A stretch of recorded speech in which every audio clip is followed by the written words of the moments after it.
Daniel 4:26, the second part. In the first part, I mentioned that for the numbers 11 to 19, in Biblical Aramaic, we only have the number 12 attested, and it's right here. So I'd like to use this video to show that the other numbers existed in the Aramaic of the time, and we can compare and contrast to what we see here with the number 12 in Daniel 4:26. We'll use the example of the number 15.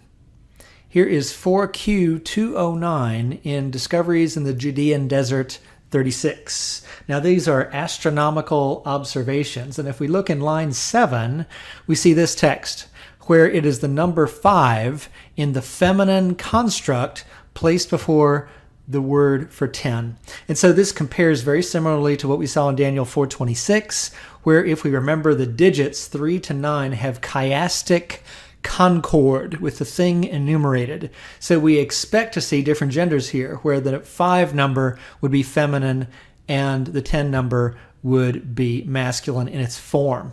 That's what we see. Now moving on, Nachal Chever Tse'elim 21, which is in Discoveries in the Judean Desert 27, has this text. Now, this is similar, except this time Chamesh, the word for 5, appears in its masculine form before the word for 10 in the feminine form.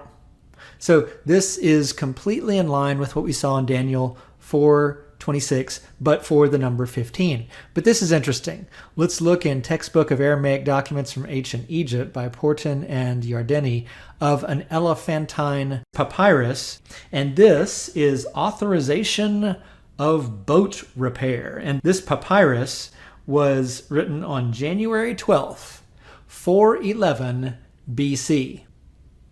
Now zooming in on line 11, we see this text.